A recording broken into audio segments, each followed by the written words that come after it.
After a whirlwind primary campaign, Californians went to the polls on June 4th. Late that evening, supporters celebrated Kennedy's victory at the Ambassador Hotel in Los Angeles. This image is of me. I remember coming up to the stage, trying to get a view, and as you can see, all these photographers were in the way. But I would leave here very quickly to go downstairs because we had been told earlier that he would be coming downstairs to meet with the campaign.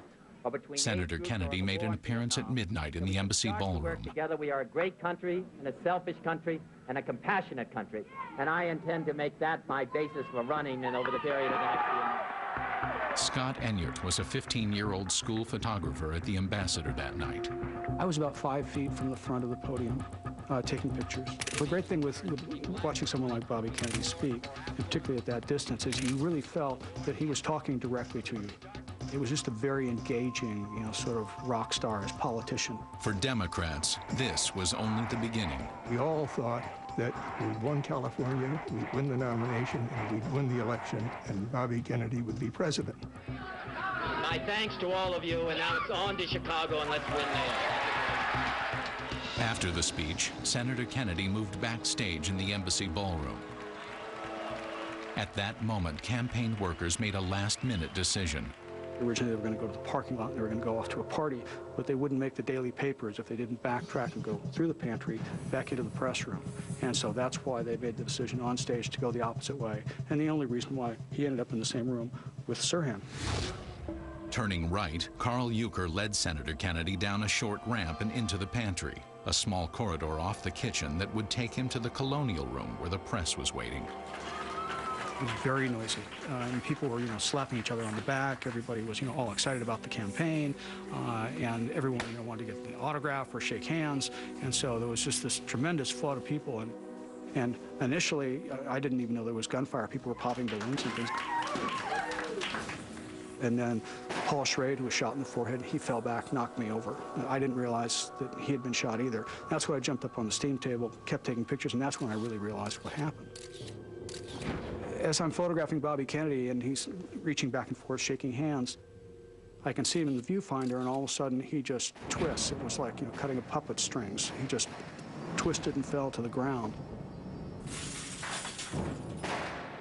Several men struggled to gain control of the revolver brandished by Sirhan. When the shots ended, the chaos began.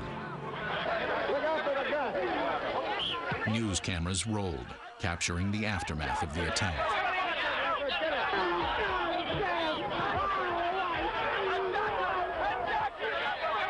I felt I was in the eye of a human hurricane. People screaming, shouting, "There's a maniac in here! There's a maniac in here! Get out of here! Get out of here!" It all happened so quickly, and nobody really could believe that this happened, that they shot another Kennedy. Martin Luther King had been killed 2 months before that. And so even when people said he's been shot, you didn't want to believe it. There was just this terrible, sense of doom all over again. Word of the shooting rippled through the crowd. Women were screeching and oh gods and all, and it just wasn't making sense. It was unbelievable. It was, oh my God, it's happening again. Unable to make their way through the packed auditorium, Daniel and his friends headed for the back fire escape. We literally escaped from the Ambassador by using the fire escape and staircases, and it was dark. It was night at the time. And when we came up that ramp, there was an ambulance right there, and we could see somebody being loaded into the ambulance. And then we knew it was Robert Kennedy because Ethel Kennedy followed right behind and got in. It happened right there.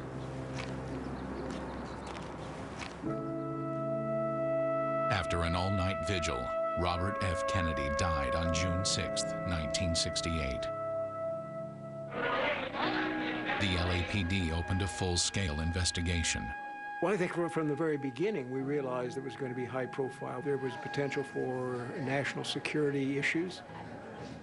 Although declaring that they didn't want another Dallas, critics claim the LAPD missed several things that might have closed the case. They didn't confiscate any of the guns in the pantry. questions remain about their firearms examination. They were never able to match bullets found in Kennedy or in the other victims to the murder weapon. And they destroyed critical evidence while keeping their investigation secret for 20 years. I think the problem with Bobby Kennedy case is that they literally caught Sirhan with a smoking gun in his hand. They had a dozen good witnesses, and I think that they just decided, we don't need all this stuff. We could go out to the parking lot and hold the trial right now and convict him. Unsolved history will now rebuild the pantry to verify the bullet trajectories from Sirhan's shooting position. Then, utilizing laser technology, we will trace the bullet paths in painstaking detail. At the height of the struggle, could Sirhan have maintained enough control over the gun to fire the fatal shot? We're about to find out as we recreate an American tragedy.